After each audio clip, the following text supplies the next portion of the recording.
bersama Mas Gunung lagi di sini. Selamat menunaikan ibadah puasa bagi yang menjalankan. Dan hari ini adalah penjelasan mengenai materi 18 hari olah napas ya.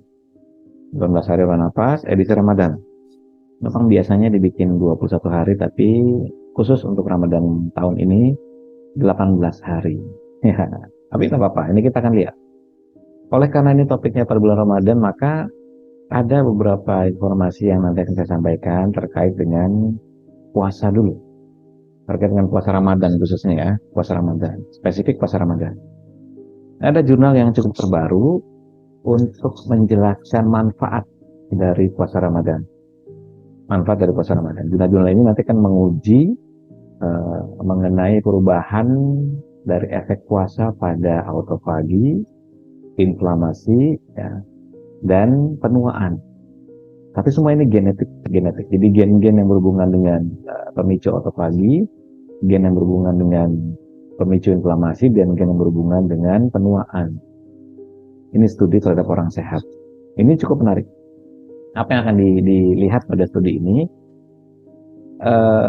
Gen yang berhubungan dengan autofagi seperti ATG5, BACLIN1, dan ULK1, gen yang berhubungan dengan inflamasi seperti IC, NLRP3, IL1 beta, dan TNF-alpha, dan gen yang berhubungan dengan penuaan seperti P16, P21, dan P53. Nah, sering ini intermezzo sedikit. Sering saya ditanya, Mas perlu nggak sih kita di zaman sekarang nih belajar istilah-istilah yang merumitkan gitu kan? Ada ATG5, BCN1 gitu kan, ULK1, ASC, P16, P21, kayak nama-nama penyakit menular gitu. Kayak kode-kode apalah begitu kan. Ya sebenarnya antara perlu dan tidak perlu, tapi inilah jalan yang dipelajari oleh OMG, khususnya oleh saya, untuk memberikan pemahaman pada peserta di komunitas saya, juga pada diri saya sendiri, gitu, bahwa yang kita lakukan ini ternyata sudah pernah diteliti, gitu kan? Sudah pernah diteliti, kemudian ada hasilnya, dan dari berbagai macam penelitian ini kemudian kita dapat analisa untuk didapatkan sebuah kesimpulan sementara. Mengapa kita harus melakukan ini dan itu? Karena begini, ada orang-orang yang teryakinkan dengan keyakinannya terhadap pembawa berita, misalnya karena dia seorang pesohor. Ini kita intermezzo sedikit ya. Ada orang yang teryakinkan terhadap pembawa berita karena dia seorang influencer atau pesohor, karena dia orang yang terpercaya, gitu kan? Maka yang mungkin ada punya titel posisi tertentu seperti dokter atau profesor dan sejenis itu, lalu kita ya udah yakin aja pada omongan mereka, gitu kan? Atau mereka mantan penyintas, gitu kan? Penyintas CA, penyintas diabetes, ya kita yakin aja. Kita teryakinkan, tidak perlu pakai nalar banyak, ya udah ikut belajar, gitu kan? Latihan. Ada juga kita yang teryakinkan karena kita analisa dulu beritanya. Kita pakai proses berpikir. Kita pakai proses berpikir. Jadi akalnya dipakai dulu, nalarnya dipakai untuk melakukan analisa dan evaluasi, mencari benang-benang pengetahuan, sambungan-sambungan puzzle, sehingga terlihat gambaran besarnya. Tidak peduli dari siapapun orang yang ngomongnya, entah dia pesohor atau tidak. Jika potongan pengetahuan itu mampu merangkai pada puzzle-puzzle pengetahuan di otaknya, kemudian teryakinkan, cukup teryakinkan, maka dia akan mulai, oh ini rasanya benar, ini kayaknya benar. Maka akan muncul keyakinan di hatinya untuk, oke, gue mau ikutan. Jadi diawali oleh proses berpikir. Nah, yang dilakukan ini dengan berbagai macam yang saya bikin videonya, ya, ada ratusan video saya buat, semua isinya pengetahuan. Sangat sedikit saya memunculkan testimoni. Makanya kadang-kadang banyak yang nanya, ini benar nggak sih? Kan gitu. Ini ada nggak buktinya, testimoninya gitu kan? Saya memilih untuk memunculkan nalar-nalar dulu. Merangsang proses berpikir bahwa ini ada videonya, coba ada tonton, dengarkan. Lalu coba dirasa-rasa gitu, ini benar nggak logikanya? Gitu kan? Benar nggak? Kalau benar, coba cari pengetahuan lain. Coba bandingkan, sampai nanti Anda cukup teryakinkan. Karena jika nalarnya sudah cukup teryakinkan, gitu kan, bahkan tanpa testimoni pun Anda yakin. Karena semua diawali dari proses berpikir, mencari pengetahuan untuk mendapatkan keyakinan. Baru setelah dari proses berpikir ini, kita mulai suka. Oh iya, ini benar nih. Setelah itu baru kita membentuk kejadian atau membentuk sebuah amal, atau kita melakukan sebuah tindakan, yakni latihan itu sendiri. Nah, ini juga sama. Jadi puasa Ramadan diteliti pada 3 topik, yakni gen pemicu otopagi, gen pemicu inflamasi, dan gen pemicu penuaan. Lalu kita lihat hasilnya seperti apa. Nah, studinya itu adalah 1 minggu sebelum Ramadan, disebut sebagai TP1, kemudian 2 minggu saat Ramadan, disebut TP2, dan hari terakhir Ramadan, disebut TP3, berarti 4 minggu ya, minggu keempat lah kita sebut saja begitu, dan 1 minggu setelah Ramadan, disebut TP4. Jadi skenario seperti itu. Jadi seminggu sebelum puasa, 2 minggu saat puasa, dan 4 minggu saat puasa. Baru setelah itu lanjut 1 minggu setelah puasa. Seperti biasa diambil sampling darahnya antara jam 8 sampai jam 10. Ini juga sering jadi pertanyaan, kapan kita mengambil gula darah puasa? Yakni dari jam 8 sampai jam 10, antara jam 8 sampai jam 10. Hasilnya adalah semua variabel pemicu autofagi ya, mengalami peningkatan dari baseline. Kita bisa lihat di sini ATG5, protein yang terkait dari inisiasi autofagi ya, itu juga meningkat pada 2 minggu pertama, TP2, ya kan? Juga masih meningkat sampai minggu keempat saat puasa Ramadan. Jadi kalau Anda menjalani puasa Ramadan ini 2 minggu sampai 4 minggu, maka autofagi Anda naik. Lalu setelah itu kemudian akan turun tapi di atas baseline. Jadi ini proof by science bahwa puasa ini meningkat, puasa Ramadan ini meningkatkan atau memicu autofagi. Termasuk juga backclean 1, pembentukan autofagosom atau pembentukan autofagi. Termasuk juga ULK1, inisiator dari mekanisme autofagi. Terlihat di 2 minggu pertama naik, sampai minggu keempat juga naik, dan kemudian 1 minggu setelahnya turun, itu di atas baseline. Jadi proof by science bahwa gen yang memicu proses autofagi pada puasa Ramadan selama 1 bulan full bagi Anda menjalani 4 minggu berturut-turut, autofagi Anda meningkat. Apalagi? Nah, kita lihat di sini, inflamasi. Inflamasi itu bagian dari sistem imun bawaan yang menyebabkan terjadinya sekresi sitokin. Jadi saya jelaskan dulu bahwa dalam inflamasi itu ada namanya protein atau sitokin, pro-inflamasi dan anti-inflamasi.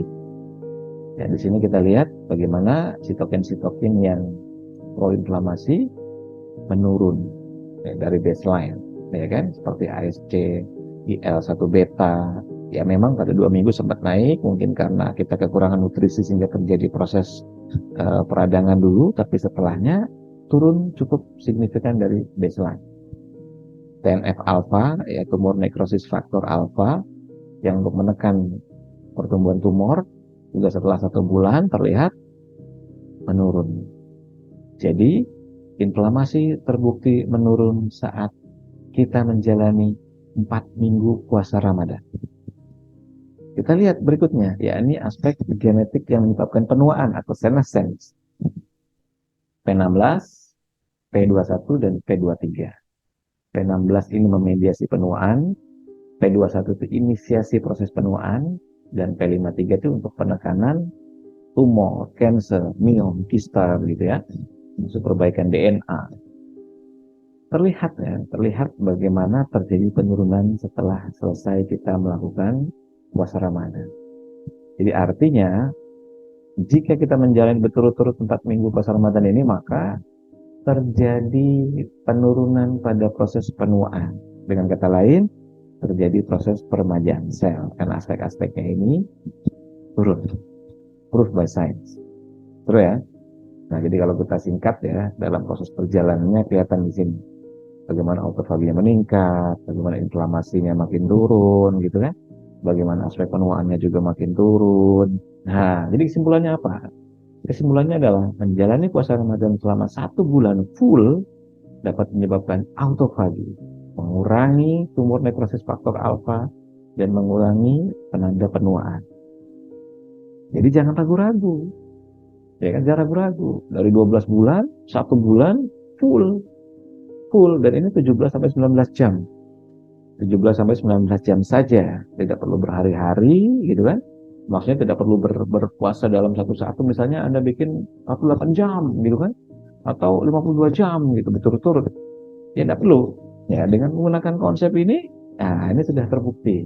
Jadi mungkin nanti bisa diulang berikutnya karena 17 sampai 19 jam ini sedikit lebih mudah gitu kan. Oh ya, satu lagi bahwa puasa Ramadan ini berbeda dengan intermittent fasting pada umumnya.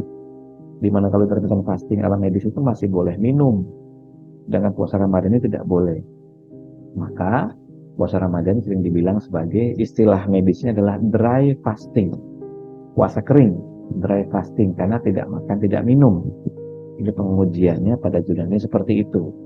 Tapi karena studi ini hanya melibatkan orang dengan kriteria sehat, itu disebutkan di jurnalnya, maka diperlukan studi lanjutan untuk mengetahui bagaimana pengaruh puasa Ramadan berimbas pada keseluruhan kesehatan dan pengurangan insiden penyakit. Namun dari sini kita bisa ambil kesimpulan juga, ya kan, bahwa tidak ada salahnya ini dipraktekkan, tidak ada salahnya. Jadi Anda punya berbagai macam jenis alternatif untuk melakukan puasa. Kalau sebagai seorang Muslim, tentu puasa Ramadan setiap tahun menjadi kewajiban. Jadi ada proses bersih-bersih dari 12 bulan, ada 1 bulan kita proses bersih-bersih untuk meningkatkan autofagi atau peremajaan sel, gitu kan. Sel-sel yang rusak akan makan diri sendiri, kemudian dia melakukan peremajaan sel, kemudian dia melakukan regenerasi sel, dia mengurangi efek penuaan, dia mengurangi inflamasi, gitu kan. Gula darah jadi turun, terkontrol. Nah, seperti itu. Ini percobaannya seperti itu. Nah, kemudian apa hubungannya dengan kelas 18 hari? Apa hubungannya? Ya, ini karena kita bicara sitokin, gitu kan, kita pahami dulu secara singkat. Ini sitokin itu bagaimana ketika ada sebuah stimulus terhadap sebuah sel, stimulusnya bisa apa saja, kemudian akan memunculkan sitokin, baik itu proinflamasi atau antiinflamasi bergantung pada jenis stimulusnya. Maka sitokin yang dimunculkan akan berbeda. Nanti sitokin yang keluar ini akan hinggap pada reseptor, pada sebuah sel, dan dia melakukan transkripsi genetik untuk menghasilkan sebuah efek tertentu. Jadi kayak contoh misalnya pada yang proinflamasi, ya kan? IL-IL ini, kemudian MCSF, MI dan sebagainya akan meningkat. Berarti inflamasi di dalam badan dia meningkat oleh karena sebuah pemicu. Pemicunya bisa apa saja, dan inflamasi terbesar pemicunya adalah dari hyperglycemia atau diabetes. Nah, maka ketika kita turunkan gula darah, otomatis inflamasi akan turun. Selain protein proinflamasi atau yang menyebabkan inflamasi, ada juga protein antiinflamasi. Ya kan, dengan protein antiinflamasi berarti kita membantu untuk menurunkan inflamasi. Ya, protein antiinflamasi ini jumlahnya sedikit, tidak banyak dibandingkan dengan proinflamasi. Sama kayak sering saya bilang begini, dalam konteks sistem syaraf, ya, antara sistem syaraf otonom dan sistem syaraf simpatik dan parasimpatik, jika kita lihat pada struktur syaraf kranial, ya, struktur syaraf kranial yang 12 yang dari otak, itu yang 4-nya itu parasimpatik, yakni oculomotor, facial, glossopharyngeal, dan vagus. Jadi dari 12, cuma 4 ya parasimpatik. Nah, parasimpatik ini kan dia akan memicu proses rest, digest, and recovery. Gampangnya aspek kesembuhan dari sistem syaraf ditentukan dari kualitas 4 syaraf parasimpatik Anda. Jadi dari 12, 8-nya itu adalah 4-nya adalah parasimpatik. Jadi 4/12 cuma sepertiganya. Sitokin juga begitu. Ya kan, banyakkan sitokin proinflamasinya dibandingkan antiinflamasinya. Maka sederhananya adalah kita harus mencari teknik-teknik pendekatan, cara-cara intervensi untuk menurunkan sitokin proinflamasi dan menaikkan sitokin antiinflamasi. Nah, ini nanti kita mau ajarkan di kelas 18 hari itu. Contoh misalnya, olah nafas penurun inflamasi. Jadi ada sebuah studi untuk menguji 10 parameter sitokin proinflamasi. Kemudian dilihat hasilnya. Ternyata teknik ini terbukti menurunkan 3 sitokin proinflamasi dengan cukup signifikan. IL-1 beta, IL-8, dan MCP1. Jadi kalau tadi digabungkan dengan puasa gitu kan, tadi kan tumor nekrosis alfa, tumor nekrosis faktor alfa TNF, alfa kemudian IL-1 beta gitu kan ikut turun. Jadi menjadi lebih lebih bagus lagi karena ada tambahan sitokin proinflamasi yang diturunkan. Jadi ketika olah napas dilakukan saat bulan puasa atau lebih tepatnya saat kita sedang berpuasa, maka jumlah dari sitokin proinflamasinya akan menurun. Nah, kita lihat di sini ada MCP1. MCP1 itu sitokin proinflamasi yang terlibat dalam perkembangan obesitas, diabetes, kardiovaskular, nefropati diabetik itu berarti masalah pada ginjal ya. Dan retinopati diabetik ini berarti masalah pada mata. Ini bisa diturunkan, ya kan? Ya kita semua sudah paham lah bahwa puasa itu menurunkan gula darah, gitu kan? Puasa memperbaiki kadar LDL, puasa menurunkan LDL dan sebagainya. Puasa membakar lemak. Nah, genetiknya pun bisa terpengaruh dengan teknik ini. Nanti kita akan pelajari pada saat Ramadan. Pada saat kelas 18 hari Ramadan di tanggal 1 April. Kemudian apa lagi? Nah, kita juga akan berikan teknik untuk menurunkan sitokin proinflamasi, TNF alpha, IL-8 dan IL-6. Tadi kan ya TNF alpha udah pada saat kita puasa gitu kan.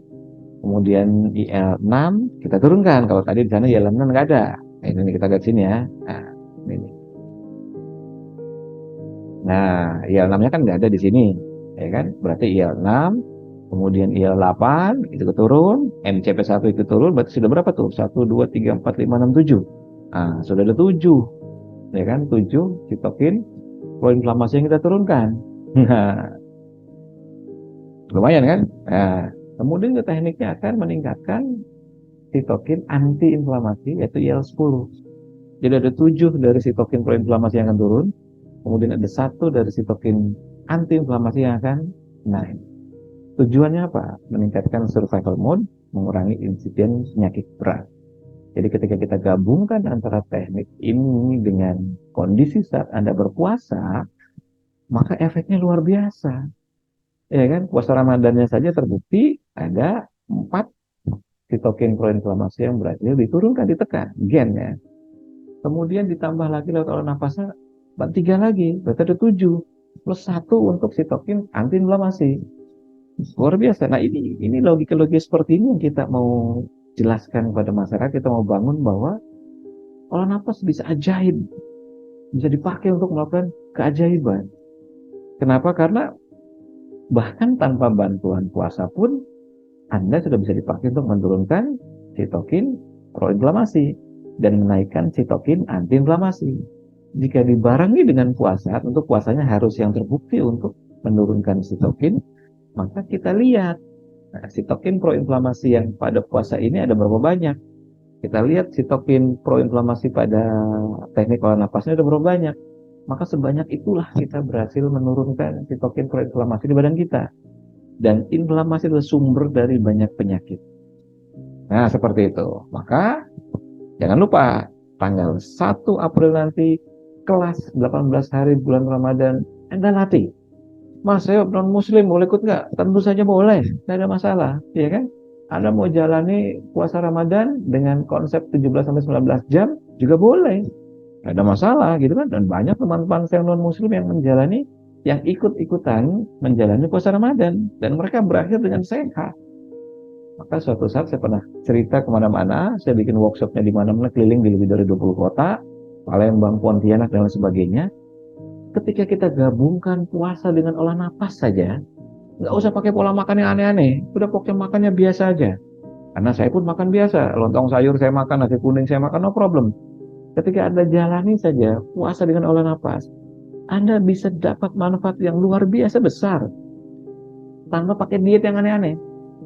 Dietnya udah biasa aja. Kalau misalnya Anda pengen diet, ya low karbo saja sudah. Kalau enggak, no problem.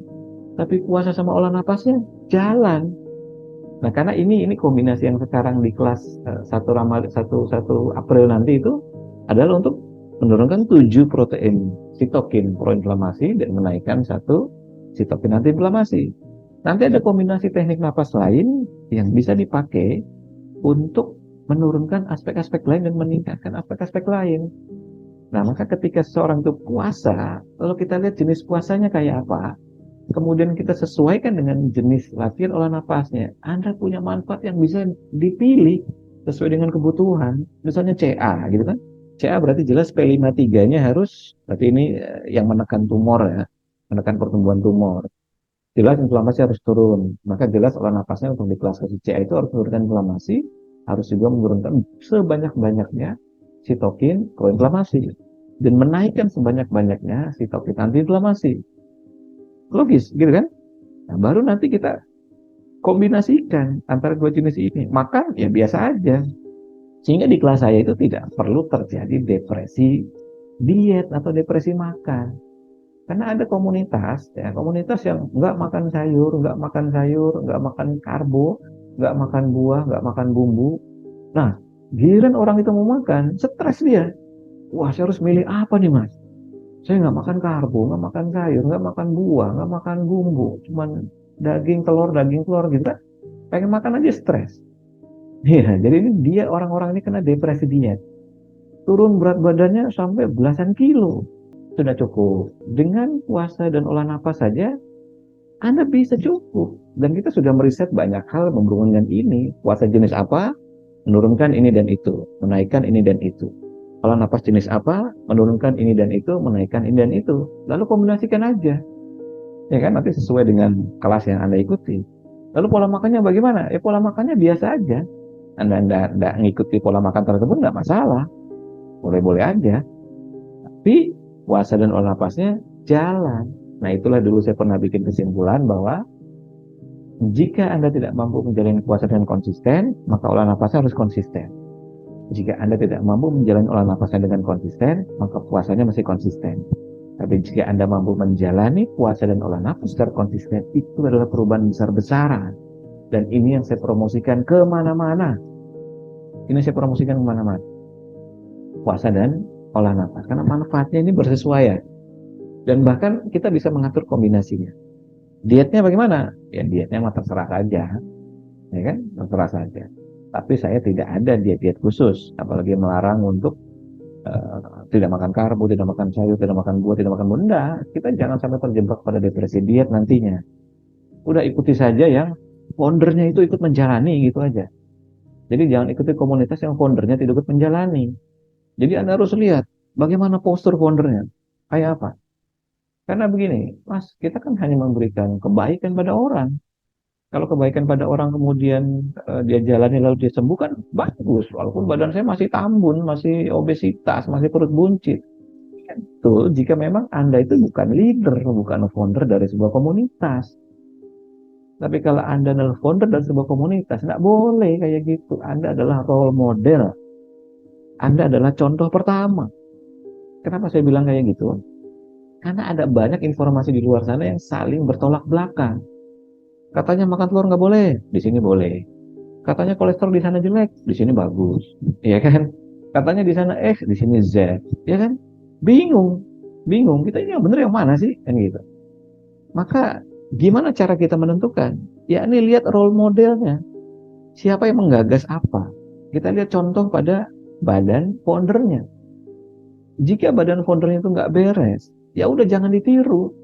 Jika dia tidak mempunyai kemampuan olah nafas, ya jangan ditiru. Yang seperti itu, kenapa biasanya nggak punya kemampuan untuk membuktikan pada dirinya sendiri. Sehingga nanti ketika peserta itu ada problem, ada masalah, dia tidak akan bisa bertanya pada foundernya, karena foundernya tidak menjalani, ini bahaya. Nah, maka sekali lagi, balik ke konteks tadi, intermittent fasting ditambah dengan intermittent fasting itu puasa, ditambah dengan olah napas, ini sudah cukup ya, pada batas-batas tertentu. Ini sudah cukup untuk meningkatkan survival mode, mengurangi insiden penyakit berat, bahkan menyembuhkan berbagai penyakit di badan kita dengan cara yang relatif lebih mudah, lebih gampang. Jadi sekali lagi, di kelas 1 April yang akan datang, kelas 1 April yang akan datang, kita akan belajar bagaimana mengombinasikan variabel antara puasa makanan dengan olah napas. Jadi kita bisa memilih. Jenis puasa ini banyak sekali jenisnya yang diteliti oleh sains, juga banyak sekali. Saya pernah bikin video khusus Anda bisa lihat di YouTube saya mengenai intermittent fasting, jenis-jenisnya seperti apa, lalu target yang dicapainya seperti apa, perubahannya seperti apa. Teknik napas juga begitu. Ada banyak, ya, teknik napas juga begitu. Ada banyak, ya, target dari olah napas ini seperti apa, lalu manfaatnya seperti apa. Nanti ini bisa dikombinasikan, diracik antara puasa dan olah napas ini. Maka ini menjadi komposisi yang paling rasional menurut saya di era sekarang. Sehingga kita tidak terjebak pada berbagai macam jenis diet-diet yang terlalu ekstrim. Yang apabila Anda ingin mengikuti diet seperti itu, pastikan hati-hati, pastikan Anda berkecukupan pengetahuan, sering studi banding dengan kelompok lain atau dengan komunitas lain, dan pastikan foundernya itu menjalani dietnya. Nah, seperti itu. Sampai ketemu di kelas 18 hari mulai 1 April yang akan datang. Assalamualaikum warahmatullahi wabarakatuh. Selamat siang semuanya.